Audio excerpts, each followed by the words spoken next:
Seldom. But I do be wrong sometimes. I'm a very well thought out person, so when I be... Kadeem. Are we rolling? All right. Golly. What up, what up, what up? Relation-ish. You gonna be hyped this time? Take 2. Yeah. What's we wasn't live enough. Yeah. What up, guys? I'm Kadeem. This is my bae, Baitlin. That's her nickname. I haven't used it on here yet, but that's her podcast nickname. But anyway, we're here to give you guys couples therapy sessions. We actually partake in couples therapy a little bit, trying to get our relationship together as we bring a lovely young daughter into this world. And we want to kind of keep it real with you guys and kind of talk about some of the things we use to work through our differences. You can bleep that out. We're going to try to bleep it out.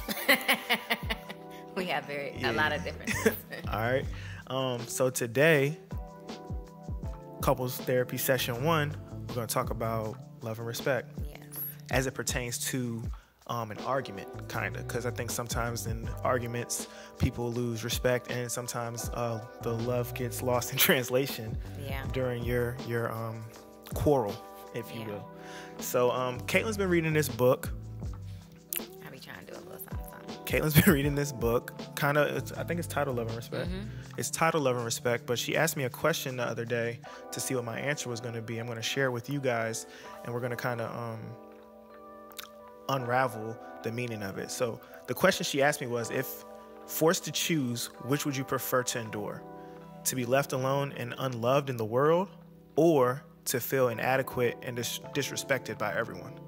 When she asked me that, initially I was like, what? Yeah, it's a no-brainer. Like, I'd rather be left alone and unloved. Like, I'll be all right.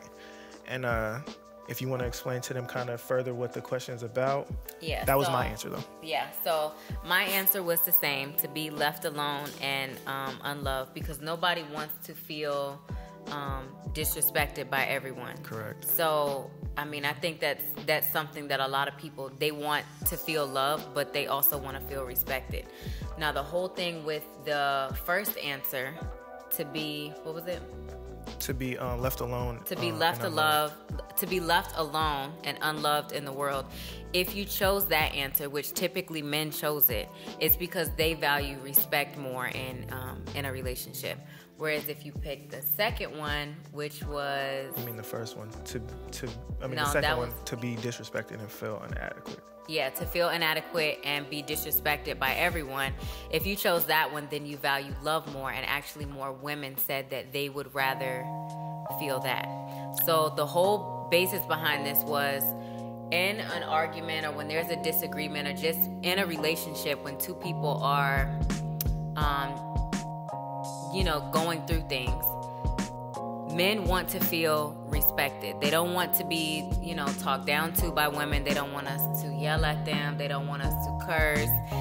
We know that happened anyway, but I'm just saying. They don't want it to happen because they feel disrespected. Sometimes, as women, we, get in our feelings and we get in our emotions, and we can, attack pretty hard with our words and make a man feel, or try to make hurt a man because we feel hurt by whatever it is that they're doing. So in those moments when things are not right, what most women typically want is just to feel loved in that moment.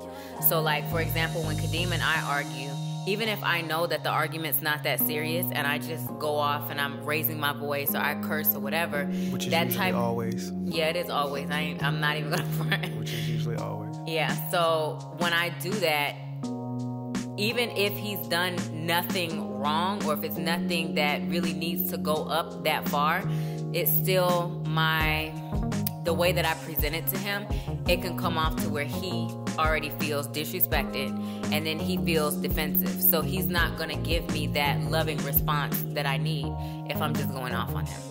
Now, the first thing I wanted to say is, when she asked me the question, I was like, who's picking the first one? Who's picking to be, not to be loved, left alone and unloved. Like, we all want to feel respected. And even she said that was her answer as well. And I think nowadays, and I'm probably going to put this on our Instagram. Make sure you follow us on Instagram, relation.ish. Relation.ish. It'll be in the description. Like, subscribe, hit the bell. But anyway, what I was saying was, I think nowadays the climate has changed where women want the same level of respect. So women want to be as harsh as men are and go as hard as men do, but then they also want to feel loved. And while they're attacking you, especially for me, especially with her, because she can go pretty hard, it's like instantly like, let's go then. If that's where we're going, let's go. And sometimes it can become very toxic. And it's like, I think when we found out we were pregnant, it's like, that's when we knew, like, yo, we gotta stop doing this. Like, it's not healthy. It's not good for the baby. It's not good for our relationship. It's not gonna last. One day we'll get to the backstory when the file will get up about all that probably. But not yet. But it's something where for me, when we are arguing, I want to try to do it, but I mean, you guys don't know Caitlin as well as I do.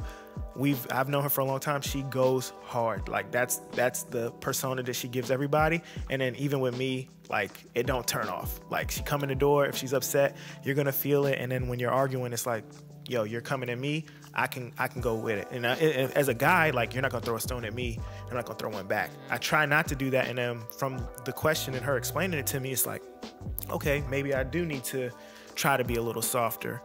But I think the question raised and that the fact that men probably do value respect more, even though I think today we can all agree that women do as well. Yeah. It's still like something I can do in an argument to kind of ease it and make it flow better and make it like, let's get to a better point where we're communicating better. Yeah. It's really about, so like the ideal way to handle it, I know for us would be if I had an issue with him, not to, I guess, sometimes I don't really start off yelling or cursing. It's just my tone of voice is just like, it can just sound too harsh. And even if I don't mean it that way. So then I have to watch the way that I present it to him so that he doesn't feel defensive. So regardless of what I say, he's able to focus on the message and more receptive. Yeah, and get like the underlying issue versus just paying attention to the way that I'm saying it to him. That's a key point too. Underlying issue. Fellas. Yeah. Especially me, it's something I have to work on because she'll be yelling, cursing, screaming, going at me about something super petty. And anybody, I don't care about no petty stuff. Don't be petty. But there's always an underlying issue. And then because of the way the argument goes, we never get to that point. Yeah, or it'll come up like days later because it's unresolved because we just say F it because we're both so pissed off at that point. And what I was really upset about or what really bothered me, it doesn't come out because now we're going at each other about what we're saying to each other and how we're saying it. And nobody really wants to calm down. So it's for I know for me, when I get angry, sometimes I just need him to come and give me a hug. If he just do that half the time, I would probably like calm down right away. Or just say, Caitlin, I know that you're emotional right now, or, you might have had a long day. Can you chill out? And then, we talk. If it's something that he can do to like kind of bring me down, and then, I would probably feel bad for, coming at him a crazy type of way. And but I'm gonna be real with y'all, 90% of the time that does not happen. It doesn't. I'm already on 10, and when I get to 10, it's really 100, and I'd be like, for both of us it is, and there's no like turning back from that. So reading this section in the book and just trying to understand what all of that meant, as far as women needing, to feel loved a little bit more, whereas men need to be respected a little bit more. I mean, we know that we should be respecting each other. Like, we both know that. Yeah. But sometimes when you're beefing, everything you say is not respectful. Like, nobody's talking to each other sweetly and arguing all the time. Even old people, like, they've been together for years. They still say some mean stuff to each other. So everything is not going to be, perfect. And that's not what we want. And our therapist actually told us, when it comes to having conflict, I was like, I want to try to hide as much of that from her as possible. And she actually said, no, she needs to see you guys have conflict because she needs to know how to deal with it. How to resolve it, correct. And she needs to know how her parents, two people, a man and a woman, handle it respectfully. so that she knows what to expect and she knows how to handle it. So that was kind of something different that I hadn't really thought of. I was just more thinking of shielding her from everything, even, whatever. That's so very telling. Yeah. One thing though that our therapist did teach us or try to implement, and it's a funny story, but it's calling a timeout. So normally in our arguments, Caitlin is the aggressor. I don't think I complain about too much. I don't go at a lot of stuff. Like, to me, if it's petty, I'll just let it go. But I'm not saying we just go at different things. But one of the things she said was, when we're getting to that point, I need to call timeout. Let me initiate the timeout, set a time, and then we'll come back to it. So the same day she told us about that, we beefed. I did not call a timeout, and I left the crib. Yeah, he left. I left the crib to go cool off somewhere. And when I left, I was like, oh shit. She literally said, don't do that. I was, we argued, I dipped, but I didn't call timeout. So then next time we argue, I'm like, all right, I'm gonna try to call a timeout. So I do, but I say, talk to me in 3 hours. She's like, 3 hours? You're gonna talk to me in 3 hours? I'm like, yo, talk to me in 3 hours. And then she kept talking. So once she stopped talking to me, that's when I started my 3 hour timer. And in 3 hours exactly, I came and got her. I was like, you good? You want to talk? And we did talk, but by that time, we handle things two different. We handle things like just by ourselves two completely different ways.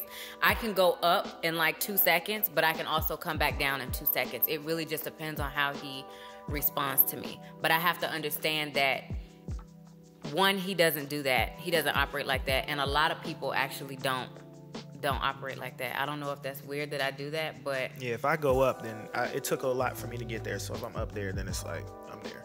Yeah, and I'm gonna be here for a minute. I can go up and then I come right back down. I really just be needing him to like help me, with whatever whirlwind, whatever that I'm going through that day or whatever. So, I mean, if it was 15 minutes, I think it would have went a little different, and I'm actually curious to see how that will work because we have not done it, and yes, we've argued since then. That is the only time we have ever used. That was the only time. I'm not allowed to call timeout because the aggressor is not allowed.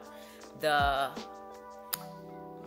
person who has the potential to be calmer should, so that they can take control of the situation, because naturally the aggressor is going to keep trying to control the flow of the conversation, and it doesn't really go anywhere when you're aggressive. So that is why it was his role to call the timeouts. But yeah, within those 3 hours, I had already dealt with it by myself. So I didn't need to talk to him anymore. So that really wasn't helpful as much. It really was just like, he's in the house, he's out here chilling. I'm in the bedroom, I'm chilling, and so I've already dealt with it by myself. She laughed when I came and got her though. You laughed when I was like, yo, you ready to talk? Because I had already dealt with it. So at that point, I didn't even care. I didn't remember everything that we were beefing about. Like, when something is serious and it gets me like really upset, I really process it like really, really quickly, and then I'm done. That's it. No. And if it's reoccurring or like it wasn't resolved, it'll come back up next time I feel a ways. But at that time, like, I'm done. I'm out. Now, the therapist did say I was wrong for my time frame. She said maybe make it more like 30 minutes, an hour max. But if it takes that long, whatever. So I was pretty petty for the 3 hours. And I don't think, no, we haven't done the timeout. No. We need to do that more, but we're working on it. Yeah. So the timeout really was a good thing, and just recognizing that with having kids involved, that showing them how to handle conflict is really important. But I know something that I definitely need to work on is my delivery to him, like the initial delivery. It always is not gonna go as planned, where I'm like, I take my little deep breaths and then I'm like, okay, I'm just gonna. And I need to work on receiving the information and not going to 1,000 with you. Like, it doesn't help at all. Yeah, so. It takes two people to get to that point, and when it always gets to that point, then it's really not, just me for bringing it up or just him for bringing something up or whatever the case may be. So we really just wanted to share that with you guys because it was really interesting, and it opened my eyes to a lot. And And like you said, the times have changed where women feel like they want a lot more respect too. But I think that comes with like women working, women making money in the house. Like we want respect too. When it wasn't like that and women just stayed home and they were homemakers and the caretakers and the men went out, made 100% of the money, bought everything, literally did everything. You know, women's roles they weren't looked at as heavy as they actually are, because taking care of home is a super heavy task that some men, if you ask them to do it, they can't do it. And they can try, but it won't be done the same as a woman, because it's just naturally in us to be nurturers and lovers, whereas that is not naturally in a man. They are more dominant and they want the respect, and you know, they have their whole alpha thing, the ego thing, the pride, all of that, whereas women don't really have as much of that. But we started to, once we started working and realizing like, I can do the same thing you can do and I can stay home, so I want respect too, which is fair, but there's a certain level of it that there's a certain level of it, and I haven't really, you know, figured that out for myself even.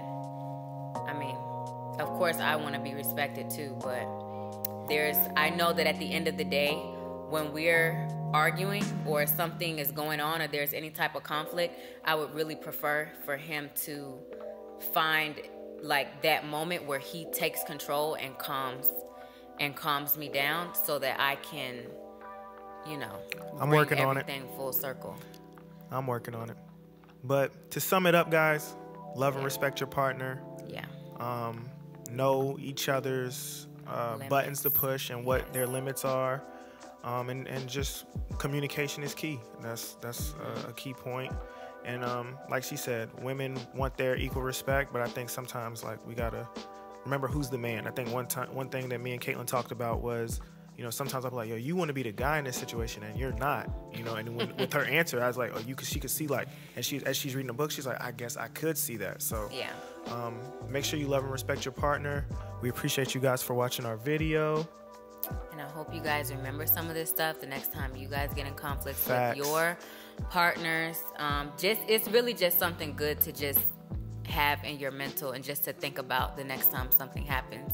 It's definitely not something that's going to fix everything overnight. But if one thing that can be fixed is just recognizing what the other person needs in that moment, when you care about them enough and you respect the union enough, you'll find a way to start bringing it out of you and start putting that, you know, that other person first. And so I think that's something we're starting. So yeah, most definitely. Yeah. So thanks for sitting with us on the couch. Yeah. Couples Therapy Session 1. Make sure you like, subscribe, hit the bell. Links up here for a past video or the subscribe button. Make sure you follow us on Instagram, relation.ish. Yes. On IG, follow my videographer, Visuals by Ave. He's the best. Shout out to Justin on the podcast. Shout out all the brands. Sorry. But yeah, we appreciate y'all. Thank you. Thank you. See you guys next time. I'm not waving.